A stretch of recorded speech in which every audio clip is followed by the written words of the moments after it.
the one big, beautiful bill and how it affects long-term care benefits in North Carolina. Let's get into it. My law partner, Brenton Begley, wrote a summary yesterday on the one big, beautiful bill and how it affects long-term care benefits. You can find that on our blog, on our site. We got a ton of resources there, mcelderlaw.com/blog.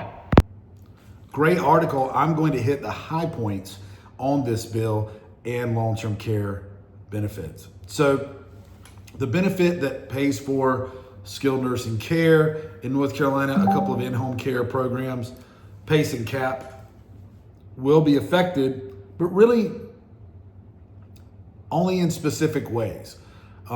There's a flat home equity cap of $1 million. That means if you have over $1 million equity, not the value of your home, but equity in your home, then you're not going to be eligible. So the way you avoid that is by using tools like convertible trust that we offer or irrevocable Medicaid asset protection trust to move your home into that trust, but still have your trustee, which could be a trusted child, for example, maintain control of that home in the trust and keep that maintained for your use and benefit for the rest of your life. And then you have beneficiary designations from the trust where you're passing it, say, to the children. So planning ahead is important there with your home. Always has been.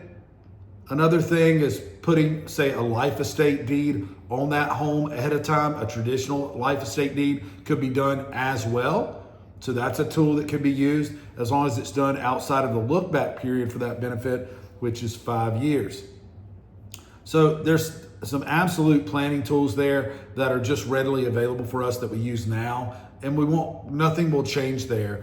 But you should really be aware of that if you might have or be approaching $1 million in equity in your house. And if that's the case, especially in urban areas, then you should, where home values might be higher and equity might be higher if you've been paying a mortgage down for 30 years, you should really pay attention to that, and we should sit down and talk about that and plan ahead. There's semi-annual eligibility redeterminations. I've seen that before anyway. Most departments do it annually, but semi-annual. We handle recertifications, which are not super burdensome, but anything dealing with a governmental agency can be complex. Along those lines, there's the suspension of enrollment simplification rules. This was really, I think, set to be implemented more than anything.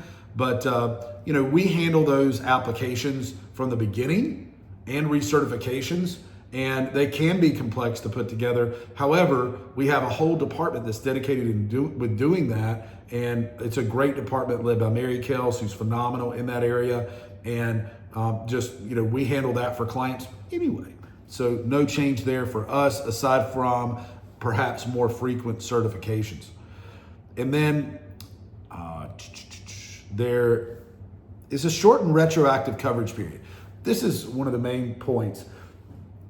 Previously, the long-term care Medicaid benefit paying for skilled nursing care, which let's call it nursing home care, or 2 in-home care programs, PACE and CAP, they would pay back to retroactively, say for a facility, up to 90 days. So we'd get someone financially in shape to qualify, put in the application, and then they'd pay back up to 90 days. Now they've shortened that, they'll pay back up to 30 days. It's just more important that when you have a crisis, when you or your spouse does, or someone in your family, that we sit down quickly and determine, because time matters there, the quicker we can get everything moving along and put in the application, and get to a point of financial qualification, the longer they'll pay back, okay? Or the more chances or more likelihood that we'll get the 30-day payback and max out that period, okay? So that's very important as well. Long story short, There's some slight effects to long-term care benefits, not affecting everyone. However, as I've always said, planning ahead helps put you in the driver's seat, helps you avoid these types of conflict. It's just more important than ever to sit down and plan ahead to make sure you don't sacrifice your home or other assets because of a long-term care situation, a nursing home or assisted living situation that's no fault of your own. In addition, we still have the same tools apply to the new bill that applied to the old that we use legally. So, but the timing is a bit different. So just want to make sure, especially if if you have a home that could build over that $1 million in equity, let's get that in a Medicaid Asset Protection Trust, in an irrevocable trust, put that in a safe and lock the door to make sure it's safe.